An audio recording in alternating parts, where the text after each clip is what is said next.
The Bugle Sport and News Bulletin with your hosts Veronica and Lindy. Good evening, Kiama. I'm Veronica and welcome back to the Bugle Bulletin, your local news roundup, every Monday evening.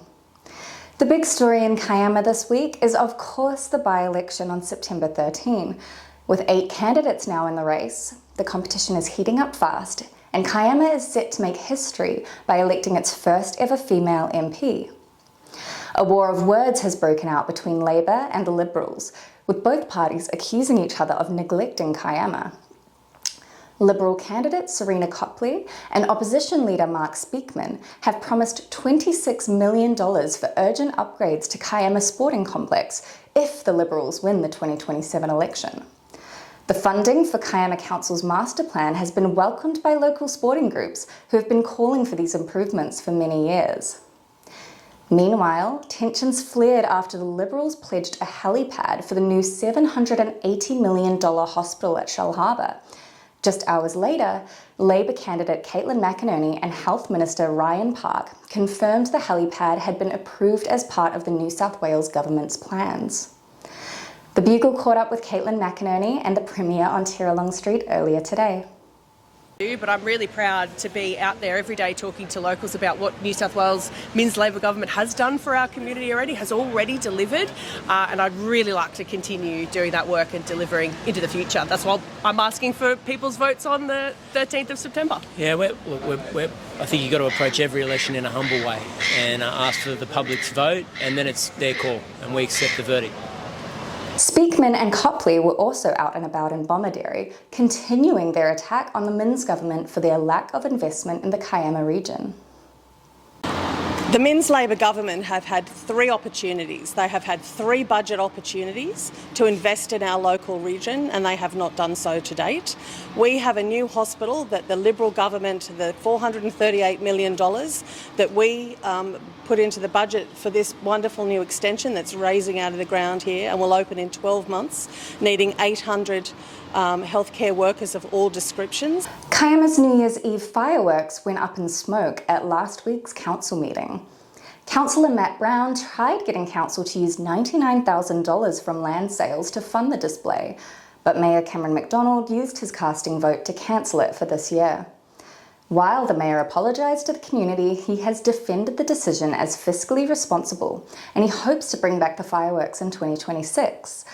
The move has sparked frustration across Kiama, with many voicing their disappointment online. Councillor Brown called the decision incredibly disappointing. Kiama Golf Club was buzzing on Saturday with the Big Night Out, a free community event organised by Kiama Community Radio, Kiama Golf Club, and supported by Kiama Council. The evening kicked off with live music from Pearl Noir and her band, following a surprise performance from Elvis. Attendees enjoyed food and drinks with transport options available thanks to a $2,500 cultural grant from Kiama Council. The event also featured the KCR 5th birthday raffle with prizes donated by local businesses. All proceeds from the raffle will support Kiama Community Radio. The night was a hit and could become a regular feature on Kiama's social calendar, so keep an eye on the Bugle app for updates. Now over to Layden with your sports updates. Thanks, Veronica. Things are heating up in the Group 7 Rugby League competition with the penultimate round playing out in wet and wild conditions over the weekend. The Gerringong Lions pulled off a major upset on Sunday, defeating competition leaders, the Stingrays of Shellharbour 22-10 at Michael Cronin Oval. With the scores locked at 10-all and less than 20 minutes on the clock, Gerringong centre Bo Doozy broke through the Stingrays' defence to hand the home side the lead.